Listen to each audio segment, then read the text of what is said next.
नमस्कार, आप सभी का स्वागत है एक न्यू अपडेट में। तो आयोग की तरफ से एक नोटिस आया हुआ है। खैर नोटिस तो बहुत कल आया हुआ था, लेकिन एक नोटिस है, इस नोटिस के बारे में डिस्कस करेंगे। और स्टार्ट करने से पहले मैं आप सभी लोग को बता दूं कि जो आयोग है वो पूर्ण रूप से गुमराह कर रहा है। और जो बिहार के डिप्टी सीएम हैं जिन्होंने कहा था कि आप लोग एक प्रूफ लाइए जिससे मैं क्या है कि एग्ज़ाम को कैंसिल कर दूंगा 2 मिनट के अंदर में, तो उनको भी इस चीज़ समझ में आ जाना चाहिए कि ये जो नोटिस आए इस नोटिस में आपको प्रूफ भी मिल जाएगा, बट उस चीज़ को आप ध्यान देंगे तब। लेकिन आप कुछ नहीं कर सकते हैं क्योंकि आप सब लोग मिले हुए हैं इस सिस्टम में। करप्शन जो कुछ भी हो रहा है इसमें आप लोग मिले हुए हैं। तो पहला पॉइंट आप लोग का मैं यहाँ बता देना चाहता हूँ कि इसमें साफ साफ एक जो चीज़ है उसको जो बिहार के डिप्टी सीएम उनको ध्यान देना चाहिए। ये देखिए यहाँ पे इस पॉइंट को मैं मार्क कर दे रहा हूँ। ये 5200 स्टूडेंट क्या है एग्ज़ाम वहाँ पे दिए हुए हैं। तो ये चीज़ इसमें क्यों नहीं लिखा गया है? इस नोटिस में ऐसा क्यों नहीं, ये चीज़ लिखना भी चाहिए था आयोग को ना कि 52,000 बच्चे ने एग्ज़ाम दिया था, बाकी 6,500 बच्चे एग्ज़ाम क्यों नहीं दे पाए? 6,500 बच्चे एग्ज़ाम क्यों नहीं दे पाए? किसकी गलती के एग्ज़ाम नहीं दे पाए? तो ये पूर्ण रूप से क्या है कि यहाँ पे तो आयोग का नाकामी है, आयोग की गलती की वजह से वो एग्ज़ाम बच्चे नहीं दे पाए। और जैसा कि जो बीपीएससी के चेयरमैन हैं उन्होंने कहा था कि सब उपद्रवी हैं, तो क्या 6,000 बच्चे उपद्रवी एक ही सेंटर पर कैसे आ जाएंगे?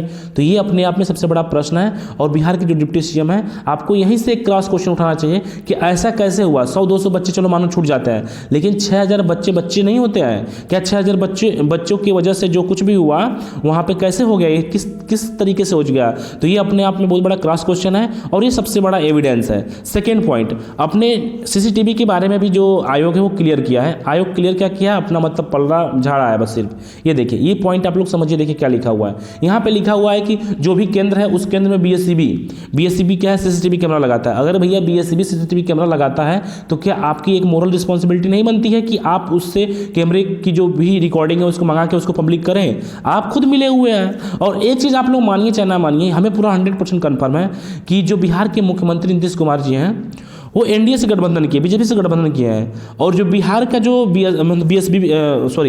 बीपीएससी के जो चेयरमैन है वो कहाँ के? गुजरात के हैं। तो ये चीज़ पूरा स्क्रिप्टेड है भाई कि जो गुजरात के चेयरमैन है उनके पास ऑलरेडी उस एलिगेशन लगा हुआ है और उनके बातों से ही लगता है कि कितना वो करप्ट है। ऐसी बातें नहीं है, बातों से आपको समझ में आ जाएगा कि उनकी बातों की कोई वैल्यू नहीं होती है। एक सम्मानित जो संस्था है उस संस्था में वो कब झूठ बोलते हैं कब क्या करते हैं, तो साफ साफ लग रहा है कि ये लोग मिल के करप्शन कर रहे हैं। और जितने भी सरकार है, सरकार मिल के ये चीज़ कर रही है। अगर इंडिविजुअल अगर बिहार के जो मुख्यमंत्री नीतीश कुमार है उनको डिसीजन लेना हो तो तुरंत वो डिसीजन ले लेते हैं, क्योंकि ये लड़ाई बहुत बड़ी हो चुकी है। और आज कल में जो धरना है ये काफ़ी खतरनाक रूप लेने वाला है, क्योंकि सब्र जो है खत्म होने वाला है। पिछले 7-8 दिन से सब्र किया जा रहा है, लेकिन आयोग बस गुमराह कर रहा है और अपनी गलती ना मान रहा है, और ना मानने के बाद से अलग अलग तरीके के नोटिस करके गुमराह कर रहा है कि ऐसा हो रहा है वैसा हो रहा है। तो ये सब चीज़ें हैं और इस चीज़ पर बहुत सरकार को डिसीजन लेना चाहिए। और तुरंत जो भी बीपीएससी के चेयरमैन उनको तुरंत इस्तीफा देना चाहिए, और इस्तीफा दें चाहे ना दें उनको तुरंत निलंबित करना चाहिए। क्योंकि ये सब गलती अगर उनके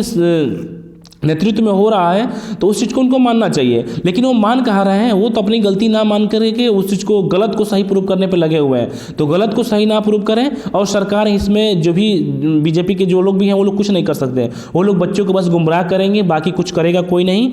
तो इस पर इंडिविजुअल डिसीजन लेना चाहिए जो बिहार के मुख्यमंत्री है। अगर आप इंडिविजुअल डिसीजन नहीं लेंगे तो आयोग के जो चेयरमैन है वो आज रहेंगे कल नहीं रहेंगे, लेकिन इसका जो भी रिजल्ट होगा वो आपके ऊपर काफ़ी प्रभावित रहेगा। तो आपसे पूरा रिक्वेस्ट है कि प्लीज आप इस चीज को तुरंत संज्ञान लें। और इतने दिन हो गया, कम से कम अब इस पेपर को पूर्ण रूप से कैंसिल करके किसी और एग्जाम में कराया जाए। और ये अलग अलग तरीके का जो नोटिस बीपीएससी वायरल कर रहा है वो बीपीएससी इस तरीके का अलग अलग नोटिस वर्क के गुमराह ना करे। बीपीएससी एक सिंपली नोटिस निकाल दें जिसमें वो साफ साफ मेंशन कर दे कि ये जो एग्जाम है सभी एग्जाम कैंसिल किया जाता है, दोबारा एग्जाम किसी डेट में कराया जाएगा। ये उसको नोटिस निकालना है, बाकी ये गुमराह करने वाला नोटिस ना निकाले, क्योंकि आपकी गलती है और आप अपनी गलती माने या ना माने ये चीज है। और पेपर का लेवल जो था उस लेवल से पता चलता है कि आप लोग धांधली कराने के लिए पूरे मूड में थे, लेकिन धांधली करा नहीं पाया है और अलग अलग तरीके का गुमराह कर रहे हैं। ये नोटिस 24 तारीख को आया हुआ था, कल नोटिस आया हुआ था।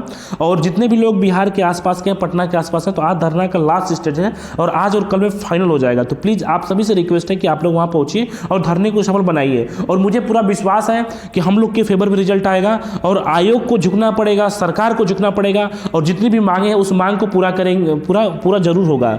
तो बाकी बाकी ऐसा अगर कोई अपडेट आता है तो मैं आप लोग जरूर इन्फॉर्म करूंगा। लेकिन बीपीएससी अब पूर्ण रूप से गुमराह कर रही है, और गुमराह क्या कर रही है, अपनी गलती को छिपा रही है। सिंपल सी बात, छिपा रही है। तो गलती कभी छिपता नहीं है, ये सभी को पता है कि क्योंकि जिस तरीके से आप लोग हरकतें कर चुके हैं, क्या गारंटी है कि आगे जब एग्जाम होगा तो आप लोग नहीं करेंगे। तो जांच एक अपने आप में बहुत बड़ा विषय है, और जांच इस पे होना भी चाहिए। जांच इसलिए होना चाहिए क्योंकि अगर जांच नहीं होता है तो कैसे जब आगे एग्जाम कराया जाएगा तो क्या उस चीज का कोई प्रूफ रख सकता है, कोई उसकी गारंटी लेगा कि आगे जो एग्जाम होगा उसमें धांधली नहीं होगी। तो जांच कराना बहुत जरूरी है, और बीपीएससी के कुछ मेंबर ऐसे हैं जो पूर्ण रूप से इसमें धांधली कराना चाहते हैं। तो धांधली तो किसी कंडीशन में होने नहीं दिया जाएगा, जान चली जाएगी, लेकिन ये एग्जाम किसी भी तरीके से कैंसिल जरूर होगा। और हमें पूरा विश्वास है कि आप लोग वहां पहुंचेंगे, और पहुंचने के बाद से पूर्ण रूप से इस एग्जाम को कैंसिल कराने में आप लोग का भी सहयोग रहेगा। मिलते हैं आप लोग किसी नेक्स्ट अपडेट में। धन्यवाद, जय हिंद।